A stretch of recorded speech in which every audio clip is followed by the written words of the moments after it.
அதிகாரம் 1 இறை வார்த்தை 8 பார்க்கிறோம். இந்த திருச்சட்ட நூலை உன் முன்னின்று அகற்றாதே, இரவும் பகலும் இதனை தியானம் செய்து இதில் எழுதியுள்ள அனைத்தையும் கடைபிடிப்பதில் கவனமாயிரு. அப்போதுதான் நீ செல்லும் இடமெல்லாம் நலம் பெறுவாய், வெற்றி காண்பாய். ஆம் பிரியமானவர்களே, ஆண்டவர் யோசுவாவை பார்த்து குறிப்பிடுகிறார். ஏனென்றால் அந்த 20 லட்சத்துக்கும் மேற்பட்ட ஜனங்களை வழி நடத்துவதற்கு ஆண்டவர் மோசே அழைத்தார். அதற்கு பின்பு ஆண்டவர் யோசுவாவை அழைக்கிறார். யோசுவா வயதில் ஒரு சின்ன மனிதராக இருக்கிறார்.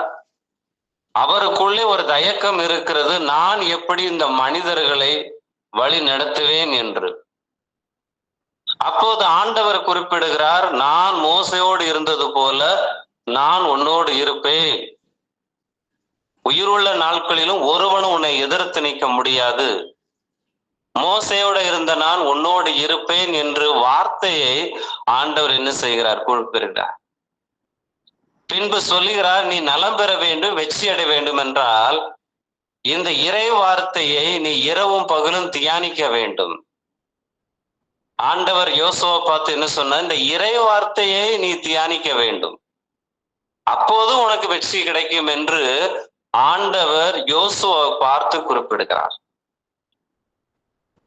இதே சூழ்நிலை தான் என்னுடைய வாழ்க்கையில பார்க்கும் பொழுது 2019ஆம் ஆண்டு தான் இந்த பைபிளை நான் படிக்க ஆரம்பித்தேன். தாகத்தோடு படிக்க ஆரம்பித்தேன், ஒரு வாஞ்சையோடு படிக்க ஆரம்பித்தேன். எத்தனையோ கல்லூரியிலும் பள்ளிக்கூடத்திலும் பாட புத்தகத்தை படித்திருக்கிறேன், தேர்வு எழுதியிருக்கிறேன். ஆனால் அதில் கிடைக்காத ஒரு மகிழ்ச்சியும் சமாதானமும் இந்த வேத புத்தகத்தை படிக்கும் போது எனக்குள்ளே நீரூற்றி ஓடியது. இன்னும் தாகம் வந்தது, இன்னும் அதிகமாக தாகம் வந்தது. இதனால் பார்க்கும் பொழுது இப்ப தினந்தோறும் நாம் பைபிளை படிக்காமல் இருக்க மாட்டேன். அந்த அளவுக்கு ஆண்டவர் வார்த்தை மீது தாகம் வைத்துள்ளேன். அதை தான் ஆண்டவர் யோசுவாவுக்கு சொல்லுகிறார். அப்படின்னா பெற்றோர்கள் தன் பிள்ளைகளுக்கு என்ன சொல்லணும்? நீங்கள் பாட புத்தகத்தை மட்டும் படித்தால் வெற்றி பெற முடியாது, டியூஷன் சென்றால் மட்டும் வெற்றி பெற முடியாது, நிறைய லாங்குவேஜ் கத்துக்கிட்டாலும் வெற்றி பெற முடியாது. நீங்கள் உங்கள் வீட்டில் உள்ள வேத புத்தகத்தை படித்தால்தான் ஒரு முழுமையான வெற்றியை அடைய முடியும் என்று பெற்றோர்கள் தன் பிள்ளைகளுக்கு சொல்லி கொடுக்க வேண்டும். நிறைய வீட்டுல பெற்றோர்கள் பைபிள் படிக்கிறது இல்ல, இதனால பிள்ளைகளும் படிக்கல. பெற்றோர்கள் பிறகு எப்படி பிள்ளைகிட்ட போய் சொல்ல முடியும் நீ பைபிள் படின்னு? அதனால கடைசி 60 வயசு 70 வயசுக்கு மேல ஒரு துன்ப வேலையில இருக்கும் போது பைபிளை தூக்குறாங்க. ஆண்டவர் எப்போதாச்சும் நீ பைபிளை தூக்குன்னு சொல்லல, நீ இரவும் பகலும் இதை நீ கண் முன்னாடி நின்று அகற்றாதுன்ற. ஆனா இரவும் பகலும் கண் முன்னாடி நின்று அகற்றானா நம்ம தெரிஞ்சவங்க எப்படி படிக்கிறாங்க? எப்போதாச்சும் படிப்பாங்க, சோதனை வந்தா படிப்பாங்க, இல்லைன்னா படிக்க மாட்டாங்க. வீட்டுல எல்லாமே இருக்கும், ஆனா பைபிள் இருக்காது. இதுதான் இன்னைக்கு வாழ்க்கையில் நாம் பரலோக பாதையை நோக்கி பயணம் செய்கிறோமா இல்லது நரக பாதையை நோக்கி பயணம் செய்கிறோமா? ஒருவனுக்கு வாழ்வு கொடுக்க வேண்டியது என்னதுன்னு பார்க்கும் பொழுது இந்த இறை வார்த்தை அவனுக்கு வாழ்வை கொடுக்கிறது, உயர்வை கொடுக்கிறது, மதிப்பை கொடுக்கிறது. சங்கீத புத்தகம் திருப்பாடல்கள் 1ஆம் அதிகாரத்திலே இந்த திருச்சட்டத்தை இரவும் பகலும் தியானிக்கும் பொழுது அவர்கள் நீரோடை ஒரு நடப்பட்ட மரத்தை போல் இருப்பார் என்று சங்கீதக்காரன் தாவீது தன்னுடைய முதல் அதிகாரத்தில் எழுதுகிறார். வாழ்க்கை செழிப்பாக மாற வேண்டும் என்றால் என்ன செய்யணும்? நாம் இந்த வேத புத்தகத்தை படிக்கணும். ஆனா சாத்தான் என்ன செய்வான்? உங்களுக்கு பிரச்சனை உண்டாக்குவான், துன்பத்தை கொடுப்பான். இந்த கையில வேத புத்தகத்தை எடுக்க முடியாத அளவுக்கு உங்களுக்கு பிரச்சனையை கொண்டு வருவான். ஏன்னா நீங்க இப்ப ஆண்டவருடைய வார்த்தையை படிச்சிட்டீங்கன்னா சாத்தானை எதிர்க்க ஆரம்பிச்சிருவீங்க. அப்பனா நீங்க உங்க குடும்பம் பிள்ளைகளை ஒட்டுமொத்த குடும்பமும் என்ன செய்ய விட மாட்டான், பைபிளை எடுக்க விட மாட்டான். அதுதான் இன்னைக்கு நடக்கிறது. இன்னைக்கு நிறைய பேர் பெருமையா பேசுறோம், என்கிட்ட படிப்பு இருக்கு, பெரிய பதவி இருக்கு, இவ்வளவு சொத்து இருக்கு, இவ்வளவு நிலம் இருக்கு, எங்க வீட்டுல இவ்வளவு நகை இருக்குன்னு பெருமையா பேசுறோம். நல்லதுதான்.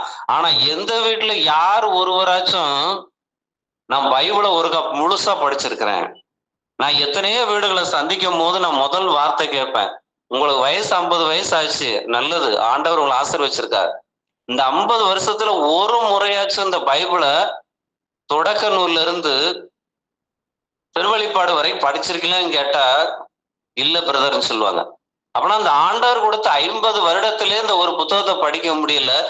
ஆனா நம்ம போய் என்ன ஜெபம் பண்ணுவோம், நாம் பரலோகத்துக்கு போகணும் அப்படின்னு என்ற வார்த்தையை நாம் கேட்க. ஆனால் இறை வார்த்தை என்பது நமக்கு ஒரு வாழ்வை கொடுக்கக்கூடியது, நமக்கு ஒரு வெற்றியை கொடுக்கக்கூடியது, நம்மை மீட்கக்கூடியது, நம்மளை பாதுகாக்கக்கூடியது. அப்படிப்பட்ட இறை வார்த்தை என்ன செஞ்சிருக்கிறார், ஆண்டவர் நமக்காக எழுதி கொடுத்திருக்கிறார். பைபிளில் மொத்தம் 73 புத்தகங்கள் இருக்கிறது. பழைய ஏற்பாட்டிலே 39 புத்தகங்கள், இணை திருமுகங்கள் 7 புத்தகங்கள், புதிய ஏற்பாடு 28 புத்தகங்கள், மொத்தம் பார்த்தீங்கன்னா 73 புத்தகங்கள் இருக்கிறது. இந்த புத்தகத்திலே ஆயிரக்கணக்கான ஆண்டவர் வாக்கு தத்தங்களை கொடுத்திருக்கிறார். அதான் சவேரியார், புனித இன்னாசியார் சவேரியாரை பார்த்து சொல்கிறார், மார்க் நற்செய்தி 8:36, ஒருவர் உலகம் முழுவதையும் தமதாக்கி கொண்டாலும் தம் வாழ்வையை இழப்பாரெனில் அவருக்கு கிடைக்கும் பயன் என்ன? இந்த ஒரே வார்த்தை தான் சவேரியாரை ஒரு புனிதரா மாத்தியது. நம்ம ஒரு வார்த்தை நாம் குடும்பத்திலே தியானிக்கும் போது நாம் எப்படிப்பட்ட வாழ்க்கையை நாம் பெற முடியும்? இந்த ரகசியம் நிறைய பேருக்கு தெரியாது. வீட்டுல ஒவ்வொருத்தவங்களுக்கும் பாத்தீங்கன்னா உடைகள், ஆடைகள் நிறைய வச்சிருப்பாங்க. வீட்டுல 4 பேர் இருந்தா ஒரே ஒரு பைபிள் இருக்கும், அந்த பைபிளுக்கும் அட்டை இருக்காது. ஆனா பெருமையா சொல்லுவேன், என்கிட்ட 50 சேலை இருக்கு, 100 சேலை இருக்கு, நல்லதுதான். ஆனா ஒரு பைபிள் கூட தனிப்பட்ட முறையில் அவங்களுக்கு இருக்காது. ஆண்டவர் எவ்வளவு வேதனைப்படுவார். இதற்காகவா நான் சிலுவையில் அடிக்கப்பட்டேன், உங்களுக்காகவா நான் முழு ரத்தத்தையும் சிந்தினேன். ஆண்டவர் சொல்லுகிறார், நல்ல நிலத்தில் விதைக்கப்பட்ட விதைகள் ஒப்பானவோர் இறை வார்த்தையை கேட்டு புரிந்து கொள்வார்கள். இவர்களுள் சிலர் 100 மடங்காகவும், சிலர் 60 மடங்காகவும், சிலர் 30 மடங்காகவும் பயனளிப்பார். மத்தேயு நற்செய்தி 13ஆம் அதிகாரத்திலே இறை வார்த்தை 23 நாம் பார்க்கிறோம், 100 மடங்காக பலன் கொடுப்பார்கள். இறை வார்த்தையை கேட்டு அதன்படி நடப்பவர்கள் தான் 100 மடங்கு பெற்றுக்கொள்வார்கள். அதான் புனித அந்தோனியார் வாழ்க்கையிலே கையில பாத்தீங்கன்னா பைபிள் தான் இருக்கும், பைபிள் இருக்கும், குழந்தை இயேசு இருப்பார். அந்தோனியார் மறை வல்லுனர் சொல்லுவாங்க, தலை சிறந்த போதகர்னு சொல்லுவாங்க. அவர் அந்த உலகத்துக்கு வெளியே காட்டினதே அந்த ஆண்டவருடைய இறை வார்த்தை. அப்படி ஒரு மறைவுரை கொடுப்பார். நான் நேரம் கிடைக்கும் போது அந்த புனித அந்தோனியார் வாழ்க்கை வரலாறு அடிக்கடி படிச்சுட்டே இருப்பேன். அப்படிப்பட்ட ஒரு மறைவுரை கொடுக்கக்கூடியவர் தான். இறை வார்த்தை மீது அவ்வளவு ஒரு தாகம், அவ்வளவு ஒரு தாளந்து. அந்த இறை வார்த்தை ஒரு மறைவுரை கொடுத்தாருன்னா எல்லா பேய்களும் ஓடும், அந்த அளவுக்கு ஒரு வல்லமை பெற்றிருந்தார். அந்த இறை வார்த்தையானது பொன்னிலும் பசும் பொன்னிலும் மேலானது. சங்கீதம் 19:10 வாசிக்கிறோம்.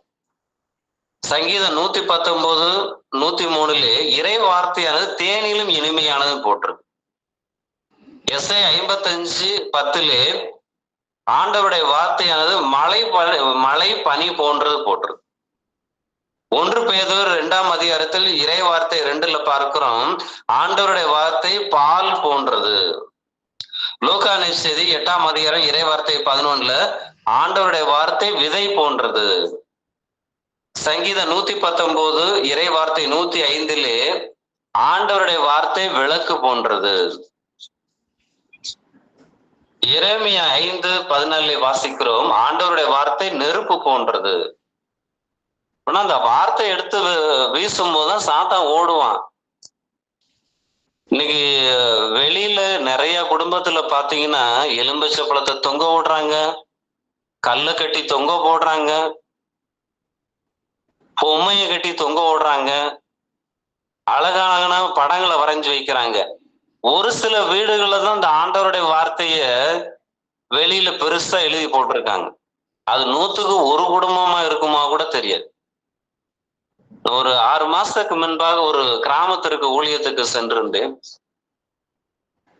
அப்போ இந்த வாடிப்பட்டிக்கு அங்கிட்டு இருக்க அந்த ஊர் வந்து பாத்தீங்கன்னா, வீட்டுல எல்லார் வீட்லயும் அந்த இறை வார்த்தை எழுதி போட்டிருக்காங்க. எல்லார் வீட்டுக்கு முன்னாடியும் அவங்களுடைய சுவர்ல பெயிண்ட வச்சு இறை வார்த்தை எழுதி போட்டிருக்காங்க.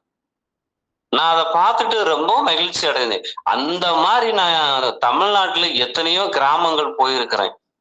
அந்த மாதிரி ஊரை நான் எங்கேயுமே பார்க்கல. அப்படிப்பட்ட ஒவ்வொரு அப்பனா இறை வார்த்தை நெருப்பு போன்றது.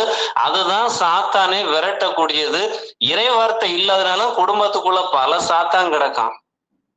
டிவி சாத்தான், நாடக சாத்தான், சினிமா சாத்தான், பேஸ்புக் சாத்தான், இச்சை நாவிகள், நாடக ஆவி எல்லாமே வீட்டுக்குள்ளதான் கிடக்கு. இப்படிப்பட்ட கதறி கருதி சொல்லுவாங்க, பிரதர் எங்க குடும்பத்துல எப்படி இருக்குன்னு. ஆனா வீட்டுக்கு முன்னாடி இறை வார்த்தை எழுதி போடணும். எரேமியா 23:39 வாசிக்கிறோம், ஆண்டவருடைய வார்த்தை சம்பட்டி போன்றது, சாத்தானை விரட்டக்கூடியது, அடிக்கக்கூடிய சம்பட்டி போன்றது. எபேசியர் 6:13 வாசிக்கிறோம், ஆண்டவருடைய வார்த்தை போர் வாளை போன்றது. ஆனா ஏண்ட வாளும் இல்ல, கத்தியும் கிடையாது. ஆனா ஆண்டவருடைய வார்த்தை என்கிட்ட இருக்கு. அதுதான் எதிரிகளையும் சாத்தானங்களையும் விரட்டக்கூடிய ஒரு ஆயுதம் ஆண்டவருடைய வார்த்தைகள். ஒரு வருஷத்துக்கு என்ன செய்யலாம்னா ஒரு 50 இறை வார்த்தையை மனப்பாடம் பண்ணி வச்சுக்கலாம். நினைச்சு பாருங்க, ஒரு 20 வருஷம் ஆயிட்டா ஒரு 1000 இறை வார்த்தை மனப்பாடமா தெரியணும். எல்லா போன் நம்பரையும் மனப்பாடம் பண்றோம், ஆனா அந்த இறை வார்த்தை என்ன செய்ய மாட்டோம், மனப்பாடம் பண்ண மாட்டோம். துன்ப நேரத்தில் ஆண்டவருடைய வார்த்தை எடுத்து பயன்படுத்துங்கள். அந்த இறை வார்த்தை எதிரிகளையும் ஓட வைக்கும், சாத்தானை விரட்டும். அப்படிப்பட்ட அந்த இறை வார்த்தை என்னது, போர் வாளை போன்றது என்று வேதம் நமக்கு போதிக்கிறது. திருவெளிப்பாடு 1:16 வாசிக்கிறோம், ஆண்டவருடைய வார்த்தை இருபுறமும் கூர்மையான வாள் ஒன்று அவரது வாயிலிருந்து வெளியே வந்தது. அப்படின்னா ஆண்டவருடைய வார்த்தை எபிரேயர் 4:12 கடவுளுடைய வார்த்தை உயிர் உள்ளது, ஆற்றல் வாய்ந்தது, இரு பக்கம் வெட்டக்கூடிய, எந்த வாளிலும் கூர்மையானது. இந்த ரகசிய நேரம் அப்படிப்பட்ட ஒரு கூர்மையான வாள். அப்படின்னா இந்த கூர்மையான இறை வார்த்தை என்ற ஆயுதம் என்ன செய்யணும், நம்ம எல்லாத்துட்டையும் இருக்கணும். அப்படின்னா இறை வார்த்தை வாசிப்பது மூலமாக, அதை தியானிப்பது மூலமாக அந்த இறை வார்த்தை நமக்கு ஒரு சூழ்நிலைக்கு ஏற்றபடி, ஒரு சில பேருக்கு சாத்தான சோதனைகள் இருக்கலாம், ஒரு சில பேருக்கு நோய்களினால் பிரச்சனைகள் இருக்கலாம், ஒரு சில பேர் கடன் பிரச்சனை இருக்கலாம், ஒரு சில பேர் திருமண காரியம் தடைபெறலாம், ஒரு சில பேர் குழந்தைகளுக்காக காத்திருக்கலாம். இப்படிப்பட்டவர்களும் ஆண்டவர் வார்த்தையை கொடுத்து வைத்திருக்க, அந்த வார்த்தையை நாம் எடுத்து பயன்படுத்தும் பொழுது என்ன நடக்கும் பார்த்தீங்கன்னா, எல்லா தோல்விகளையும் வெற்றியாய் மாற்றக்கூடியது அந்த ஒரு இறை வார்த்தை தான். அந்த வார்த்தை உயிர் உள்ளது, இறை வார்த்தை ஆற்றல் வாய்ந்தது, இரு பக்கம் வெட்டக்கூடிய, எந்த வழியும் கூர்மையானது. அந்த வார்த்தை நமக்காக ஆண்டவர் கொடுத்திருக்கிறார். இந்த வார்த்தை கேட்டுக்கொண்டிருக்க சகோதர சகோதரி, நீங்கள் உங்கள் வாழ்க்கையிலே வேத புத்தகத்தை எடுத்து வாசித்து தியானிக்கும் பொழுது ஆண்டவர் உங்களுக்கு ஒரு போர்வாளை கொடுக்கக்கூடிய தேவனாக இருக்கிறார். அந்த ஆயுதத்தை வைத்து நீங்கள் சாத்தானை விரட்டக்கூடிய பிள்ளைகளாக இருக்கிறீர்கள். ஹல்லேலூயா. பிரியமான சகோதர சகோதரிகளே, ஒருவேளை ஆண்டவருடைய வார்த்தையை படிக்கலைன்னா எல்லா கெட்ட பழக்கம் அவங்ககிட்ட இருக்கும், எல்லா தீமைகளும் அவங்க குடும்பத்துல இருக்கும். மறைமுக நான் ஒருத்தங்களை சில பேரை சந்திச்சேன்னா கேட்பேன், புதுசா ஒருத்தங்களை சந்திச்சா கேட்பேன், நீங்க பைபிள் படிச்சிருக்கீங்களா, படிப்பீங்களா, எவ்வளவு படிச்சிருக்குமே நான் கேட்பேன். ஒருவேளை அவங்க என்ன சொல்லுவாங்கன்னா, நான் எப்பதாச்சும் படிப்பேன், இல்ல படிக்க, அப்படியே அவங்களுடைய நட்புல இருந்து நான் வெளியே ஓடிடுவேன். ஏன்னா அவங்களுக்குள்ள பல ஆயிரம் பேய்கள் கிடக்கும். அப்படின்னா யார் ஒருவர் இறை வார்த்தையை தியானித்து வாசித்து அதன்படி நடக்கிறவங்களுக்குள்ளதான் ஆண்டவர் இருப்பார். ஆனா முதல் ஒரு நபரை பார்க்கும் போது வேதம் வாசிக்கவில்லை என்றால் அவங்களுடைய நட்பை கட் பண்ணி விட்டுருவோம். வேண்டாம், இவங்களால நமக்கு பெரிய பிரச்சனை வரப்போகுது. இதுதான் ஆண்டவர் கொடுக்கக்கூடிய நமக்குடைய வெளிப்பாடாக இருக்கிறது. அப்படின்னா வாலிப தம்பி, வாலிப பையன், தம்பி தங்கைகள் என்ன செய்யணும்? இன்னைக்கு பல்வேறு விதமான சூழ்நிலை அடிமைப்பட்டு கிடக்குறாங்க. ஏன்னா அவங்க வாழ்க்கையில இறை வார்த்தை என்பது விதைக்கப்படல. அதனால இறை வார்த்தை என்பது வழியோரம் விதைக்கப்பட்டிருக்கு, முள் செடிகள் நடுவே விதைக்கப்பட்டு கிடக்கிறது, பாறை மேல் விதைக்கப்பட்ட விதை, வார்த்தை விதைகள் எல்லாம் ஒண்ணுக்கெல்லாம போய் கிடக்குது. கடைசி என்னன்னா வாழ்க்கையில தோல்வியை சந்தித்து வாழ்க்கையில எதிர்நீச்சல் போட முடியாத சாத்தானுக்கு அடிமை இன்னைக்கு நிறைய பிள்ளைகள் அலைஞ்சுக்கிட்டு இருக்கு. அதான் ஆண்டவர் சொல்ற, என் வார்த்தை ஆற்றல் வாய்ந்தது, என் வார்த்தை ஆற்றல் வாய்ந்தது. அந்த வார்த்தை ஆண்டவர் என்ன தெளிவா குறிப்பிடுறாரு பாருங்க. ஆனா இன்னைக்கு எல்லாம் நம்ம ஒரு தீர்மானம் எடுக்கணும். ஒரு நாளைக்கு ஆண்டவர் 24 மணி நேரம் கொடுத்திருக்காருன்னா ஒரு 1/4 மணி நேரம் ஒரு 20 நிமிஷமாச்சு நான் பைபிள் படிப்பேன். ஒரு தீர்மானம் எடுங்க.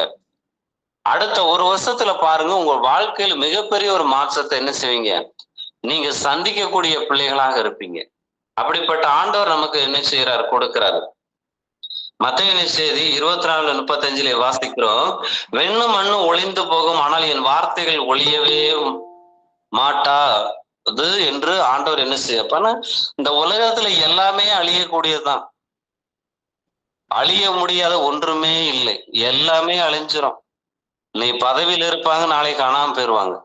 நீ சொத்து இருக்கும், சொத்து இருக்காது. இந்த உலகத்துல எல்லாமே அழியக்கூடியதான் சகோதர சகோதரிகளே. ஆனால் ஆண்டவர் நமக்கு போதிக்கிறார், வெண்ணும் அழிந்தாலும் மண்ணும் அழிந்தாலும் என் வார்த்தை என்ன செய்யுது, அழியவே அழியாது என்ற வார்த்தையை குறிப்பிடுகிறார். மத்தேயு நற்செய்தி 5:17 பார்க்கிறோம், அந்த இறைவாட்சியை நிறைவேற்றுவதற்கு தான் இந்த பூமிக்கு வந்தேன் அப்படின்னு அந்த வார்த்தையை குறிப்பிடுகிறார். திருவெளிப்பாடு 3:10 வாசிக்கிறோம், மன உறுதி தரும் என் வாக்கை நீ கடைபிடித்தால் மண்ணுலிகள் வாழ்வரை சோதிக்க உலகு அனைத்தின் மீது வர இருக்கும் சோதனை காலத்தில் நான் உன்னை காப்பாற்றுவேன். அப்படின்னா ஆண்டவருடைய வார்த்தையை கடைபிடிச்சாதான் ஆண்டவர் உங்களை காப்பாத்துவார். ஒருவேளை நோயிலிருந்து காப்பாத்துவார், ஒருவேளை விபத்துகளிலிருந்து காப்பாத்தலாம், சாத்தான் தொல்லையிலிருந்து காப்பாத்தலாம், கடன் பிரச்சனையிலிருந்து ஆண்டவர் நம்மளை காப்பாத்தா. இது எல்லாமே ஆண்டவரின் வார்த்தையை கடைபிடிச்சாதான் உன்னை காப்பாத்துவேன். இல்லைன்னா இன்னைக்கு ரோட்டு ஓரமா போகும்போது பாத்தீங்கன்னா அவ்வளவு குடிகார வண்டிகள் எல்லாம் குடிக்கிறதுக்காக எல்லாம் போய், நான் ஒரு போன வாரம் பாத்தீங்கன்னா ஒரு ரோட்டு வழியா போகும்போது அந்த மதுபான கடை துறக்கிறதுக்கு முன்னாடியே போய் ஒரு 30 பேர் 40 பேர் போய் உட்கார்ந்துகிட்டு இருக்காங்க. எப்படிப்பட்ட வாழ்க்கையிலே மக்கள் அடிமைத்தனத்தோடு இருக்காங்க. அப்பனா அவங்க ஆண்டவருடைய வார்த்தையை பார்க்கவும் இல்லை, ஆண்டவருடைய வார்த்தையை கேட்கவும் இல்லை, ஆலயத்துக்கு வரணும்னா வரமாட்டேக்காங்க. ஆனா போய் குடிக்கிறதுக்கு போய் 1/2 மணி நேரத்துக்குள்ளே முதல்ல வாங்கன்னு போய் உட்கார்ந்துருக்கிறாங்க. எப்படிப்பட்ட மனுஷர்கள் இந்த உலகத்துல வாழ்ந்து கொண்டிருக்கிறாங்க. நான் இன்னைக்கு கூட ஒரு திருமண வீட்டுக்கு போனேன். திருமண வீட்டுக்கு போனா திருப்பலி நடந்து கொண்டு இருக்கிற முக்காவாசி பேர் வெளியில கதை பேசுறாங்க. திருப்பலியோட ஒரு மகத்துவம்னு யாருக்கும் தெரியல.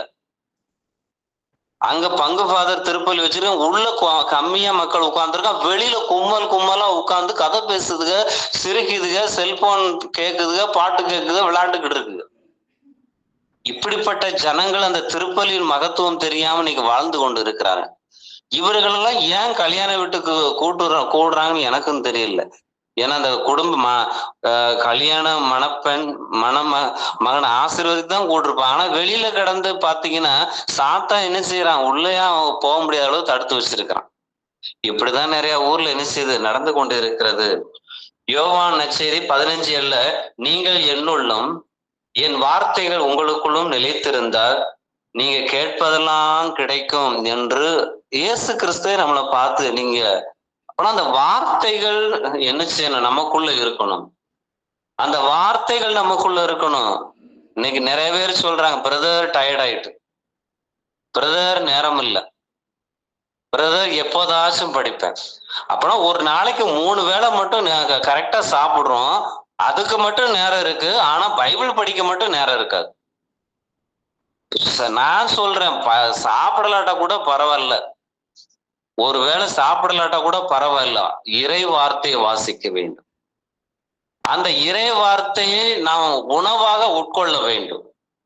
அதுவே நமக்கு மீட்கக்கூடியது. நீங்க இறை வார்த்தை வாசிக்க ஆரம்பிங்க, உங்கள்கிட்ட பாவம் இருக்காது, பக்கத்திலே வரமாட்டான். இந்த ரகசியம் நிறைய கிறிஸ்தவ பிள்ளைகளுக்கே தெரியாது.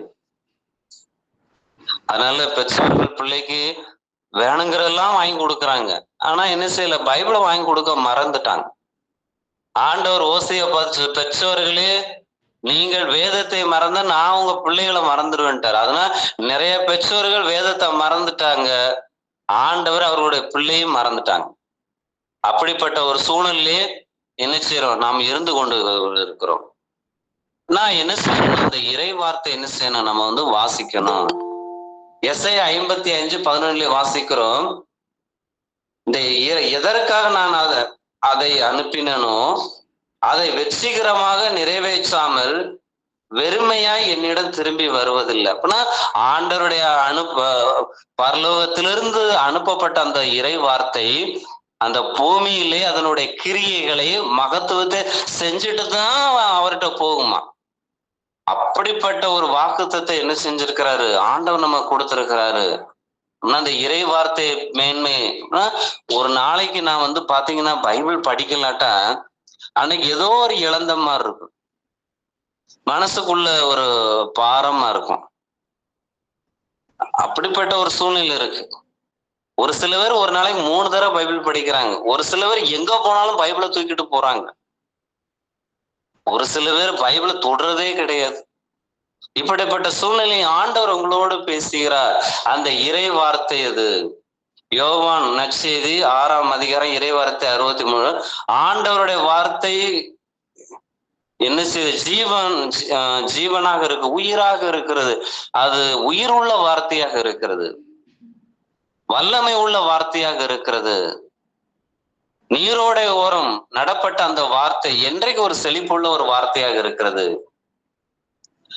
ஏற்கனவே சொன்ன யோசுவா 1:8 வாசிக்கிறோம். இணைச்சட்டம் 28ஆம் அதிகாரம் 1ஆம் வசனத்திலே வாசிக்கிறோம். இந்த உலகில் உள்ள எல்லா மக்களையும் விட நான் உன்னை ஆசீர்வதிப்பேன். நீ என்னுடைய கட்டளைகளையும் நியமங்களையும் கடைபிடிக்கும் போது இந்த உலகில் உள்ள எல்லா மக்களை விட நான் உன்னை ஆசீர்வதிப்பேன், நான் உன்னை உயர்த்துவேன் என்று ஆண்டவர் குறிப்பிடுகிறார். இன்னைக்கு பிள்ளைகள் வெற்றி பெறுவதற்காக பள்ளிக்கூட மாணவ மாணவிகள், கல்லூரி எத்தனையோ பயிற்சி எடுக்கிறாங்க, எத்தனையோ திறமைகளை வளர்த்துக்கிறாங்க, எத்தனையோ இடத்துல டியூஷன் படிக்கிறாங்க, எத்தனையோ புத்தகங்கள். ஏன்னா நான் வெற்றி பெறணும். ஆனா இறைவார்த்தை என்ன, பைபிள் என்ன சொல்லுது, நீ வெற்றி பெறணும் அப்படின்னா நீ இறைவார்த்தையை படி, அதை தியானி, ஆண்டவர் உங்க கூட பேசுவார். இந்த ரகசியம் எனக்கு பாத்தீங்கன்னா 2019 எனக்கே தெரிஞ்சு. நான் பள்ளிக்கூடத்துல படிக்கும் போதும் கல்லூரியில படிக்கும் போதும் இந்த ரகசியம் எனக்கு தெரியல. லேட்டா தான் நான் தெரிஞ்சுக்கிட்டேன். இந்த இறை வார்த்தை தான் நமக்கு ஒரு மனுஷனுக்கு வெற்றியை கொடுக்கும், அதுவும் நிலையான வெற்றியை தரும். ஒரு சில பேர் பாத்தீங்கன்னா வெற்றி கிடைக்கும், அடுத்ததுல இழந்து போய் நிற்பாங்க. அப்படிப்பட்ட ஒரு சூழ்நிலை இருக்கிறது. சாலமோனின் ஞானம் 16:12 வாசிக்கிறோம். ஆண்டவருடைய வசனத்தை அனுப்பி என்ன செய்யறார், நம்ம மருந்தோ களிம்போ உன்னை நலமாக்காது, என் வார்த்தை தான் உன்னை குணமாக்கும். விடுதலை பயணம் 15:26 என் வார்த்தையே உன்னை குணமாக்கும். அப்படின்னா எப்படிப்பட்ட நோயா இருந்தாலும் ஆண்டவருடைய வார்த்தை என்ன சொன்ன, ஆண்டவருடைய வார்த்தை வெற்றி கிடக்கும். நீங்க எந்த நோக்கி பயணம் செய்றீங்க, எதை நோக்கி பயணம் செய்றீங்க, வாழ்க்கையில உங்களுக்கு எதுல வெற்றி பெற வேண்டும், ஏதாவது ஒரு துறையை தேர்ந்தெடுத்துக் கொள்ளுங்கள். அந்த துறையிலே நான் வெற்றி பெற வேண்டும் என்றால் நீங்கள் இறை வார்த்தையை முன்னிலைப்படுத்தி அதன்படி நடக்கும்போது எதிர்காலத்தில் அந்த துறையிலே ஆண்டவர் உங்களை தலையை உயர்த்தக்கூடிய தேவனாக இருக்கிறார். ஹல்லேலூயா. அடுத்து நான் சொன்னேன், உங்களுக்குள்ள எப்படிப்பட்ட நோயா இருந்தாலும் அந்த நோய்களை குணமாக்கக்கூடியது ஆண்டவருடைய வார்த்தைகள் தான். ஆண்டவர் சொல்லுகிறார், நோய்களை குணமாக்கக்கூடிய வல்லமை என்ற இருக்கு. உங்கள் நடுவில் என்று நான் நோய்களை குணமாக்குவேன். விசுவாசமே குணமளிக்கும், வார்த்தையே குணமாக்கும் என்ற ஒரு வார்த்தையை தெளிவாக குறிப்பிடுகிறார். ஆனா இன்னைக்கு எத்தனையோ நோய்கள் இருக்கிறது. அந்த நோய்களுக்கெல்லாம் ஆண்டவர் விடுதலையை கொடுக்கிறார். அப்படிப்பட்ட ஆண்டவர் பெரிய ஒரு இதை தருகிறார். ஹல்லேலூயா. ஆண்டவருடைய வார்த்தை பார்க்கும் பொழுது யோவான் நற்செய்தி 15:13 வாசிக்கிறோம். நான் உங்களுக்கு சொன்ன இந்த இறை வார்த்தையை வாசிக்கும் போது நம்ம சுத்தமாயிருவோம், பரிசுத்தமாயிருவோம். பாவமே நமக்குள்ள வராது. ஒரு காலத்துல நான் பைபிள் படிக்காம போது பாத்தீங்கன்னா பலவிதமான அசுத்த சிந்தனைகள்லாம் வரும். ஐயோ அப்படி பண்ணிடுறோமா, இப்படி பண்ணிடுறோமா, ரொம்ப கஷ்டப்பட்டிருக்கேன். ஏன்னா சாத்தான் பல பாவத்தை நமக்கு அனுப்புவான். எப்ப? இறை வார்த்தை வாசிக்காதப்ப. இறை வார்த்தை வாசிக்காதப்ப பல பாவங்களை அனுப்பிக்கிட்டே இருப்பான். நம்ம சில பேர் விழுந்துருவாங்க, நிறைய பேர் விழுந்துதான் போய் கிடக்குறாங்க. ஆனா இங்க என்ன சொல்லுது? நீங்கள் இறை வார்த்தை சுத்தமா இருப்பீங்க, பரிசுத்தமா இருப்பீங்க, பாவம் செய்ய மாட்டீங்க, பாவத்தை கண்டா ஓடி விலகுவீங்க. யோசேப்பை போல பாவத்தை கண்டா ஓடி போயிடுவான். யார் ஒருவர் இறை வார்த்தைக்கு முக்கியத்துவம் கொடுக்கிறார்களோ அவங்கதான் ஓடிடுவாங்க. இதே தான் சங்கீதம் 119:1-11 வாசிக்கிறோம். பாவத்திலிருந்து ஆண்டவருடைய வார்த்தை பாதுகாக்கும். இன்னைக்கு இந்த தேசத்துல எங்கு பார்த்தாலும் பாவங்கள் நிறைஞ்சு கிடக்கு. எங்கு பார்த்தாலும் களவு, எங்கு பார்த்தாலும் கொலை, கற்பழிப்பு, விபச்சாரம், லஞ்சம், மோசடி, போதை வசனங்கள் எல்லாம் நிறைஞ்சு கிடக்கு. ஆனா ஆண்டவர் என்ன சொல்றாரு? நீ பாவத்திலிருந்து விலகி வாழ விரும்புறையா, நீ இறை வார்த்தை படி. அதுதான் சங்கீதம் 119:11 ஆண்டவருடைய வார்த்தை பாவத்திலிருந்து பாதுகாக்கும். அவன் இந்த வார்த்தையை வாசித்தாதான் பரலோகத்துக்கே போக முடியும். நிறைய பேர் பாத்தீங்கன்னா இந்த பூமியே நினைச்சுக்கிட்டு இருப்பாங்க. என் சொத்து, என் வீடு, என் நிலம், என் பணம், அவன் சொத்து, அதை வாங்கணும், இதை எழுதணும். இந்த பண்ணி பாத்தீங்கன்னா இந்த பூமியே பார்த்துக்கிட்டே இருக்குமா. இன்னைக்கு மனிதர்கள் சில பன்னிகள் இந்த பூமியே தான் பார்த்துக்கிட்டு இருக்குங்க.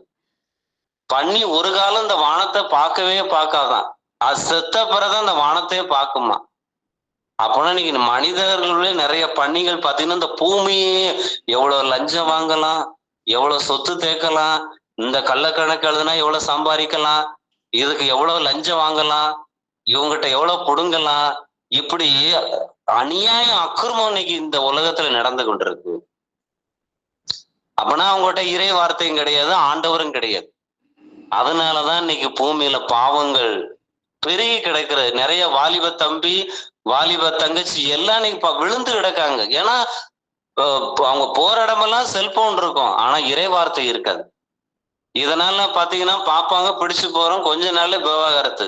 இன்னைக்கு ஒரு 10 நாளா பாத்தீங்கன்னா சோசியல் மீடியால பாத்தீங்கன்னா ஒரே இந்த சினிமா நடிகளை பத்தி தான் விவாகரத்து, பிரிஞ்சிட்டாங்க.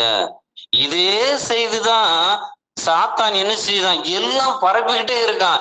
இந்த செய்தி, அந்த விவாகரத்து செய்தி நீங்களும் நிறைய மக்கள் கேட்டு அவங்க வாழ்க்கையில் நடக்கிற தவறான விதைகளை இன்றைக்கு மீடியாக்கள் விதைச்சு கொண்டு இருக்கிறது.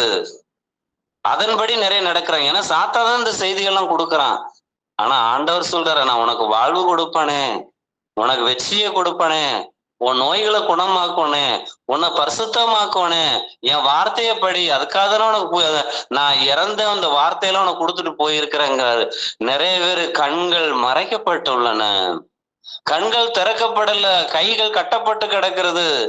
ஆண்டவர் கூட எழுதி கொடுத்த பார்க்க முடியல, வாசிக்க முடியல. ஆனா இன்னைக்கு ஒரு தீர்மானம் எடுங்க. இன்னைக்கு உண்மையிலே இந்த செய்தியை கேட்கறவங்க எல்லாம் உண்மையிலேயே ஆண்டவர் உங்களை தெரிந்தெடுத்துதான் இந்த செய்தியை உங்கள் வாழ்க்கையிலே ஒரு மாற்றத்தை காண வேண்டும், உங்கள் வாழ்க்கையிலே ஒரு பெரிய முன்னேற்றத்தை காண வேண்டும். அதற்காக என்ன செய்திருக்காரு? ஆண்டவர் உங்களை அழைச்சிட்டு வந்திருக்கிறாரு. லேவியர் 26:18 என் சொல்ல கேட்கவினேன், பாவங்களுக்கு ஏற்ப உங்களை 7 மடங்கு தண்டிப்பேன். ஆண்டவர் என்ன சொல்றாரு? என் வார்த்தையை படிக்கல, கேட்கல, 7 மடங்கு தண்டனை. அதனாலதான் குடிப்பழக்கம், போதை பழக்கம், தவறான பெண்களின் நட்பு, தவறான ஆண்களின் நட்பு எல்லாம் சின்ன பண்ணமாய் கிடக்குங்க. பெற்றோர்கள் பிள்ளைகளை நேசிக்கிறது இல்ல, பிள்ளைகள் பெற்றோரை நேசிக்கிறது இல்ல, பிள்ளைகள் பெற்றோரை கீழ்ப்படிதல, எல்லாமே விழுந்து கிடக்கு. ஆண்டவர் என்ன செய்யறார்? ரொம்ப இந்த வார்த்தையை கொடுத்தவர் உயிர் உள்ளவராக இருக்கிறார். அப்படிப்பட்ட வார்த்தை நமக்கு என்ன செஞ்சிருக்கிறார்? ஆண்டவரை கொடுத்திருக்கிறார். சங்கீதம் 119 24 வாசிக்கிறோம். ஆண்டவருடைய வார்த்தை என்ன செய்ய? நல்ல ஒரு ஆலோசனை கொடுக்குமா. நீங்க செய்ய வேண்டிய காரியத்தை குறித்து என்ன செய்யுமா? ஆண்டவருடைய வார்த்தை ஒரு ஆலோசனை கொடுக்கக்கூடிய வார்த்தையாக இருக்கிறது. இதோ இந்த நேரத்துல இன்னும் நிறைய இருக்கிறது. ஆண்டவருடைய வார்த்தையானது சங்கீதம் 119 125 ஆண்டவருடைய வார்த்தை சமாதானத்தை கொடுக்கக்கூடியது. ஒரு சில பேர் பாத்தீங்கன்னா கண்ணீர் வடிச்சுட்டே இருப்பாங்க, புலம்பிக்கிட்டே இருப்பாங்க. சமாதானமே இல்ல, செத்து போயிடலான்னு போயிருக்கு பிரதர். இனி வாழ்ந்து என்ன நடக்க போகுது? சமாதானம் கிடையாது. ஏன்னா இறை வார்த்தையும் கிடையாது. நான் கேட்பேன் நிறைய வீட்டுல, என்னம்மா அழுதுகிட்டே இருக்கீங்க? பிரதர் என் கணவர் இப்படி பண்ணிட்டாரு, பிரதர் என்னுடைய மனைவி இப்படி பண்ணிட்டாங்க. சரி, எல்லா வகை பைபிள் படிப்பீங்களா, தியானிப்பீங்களா?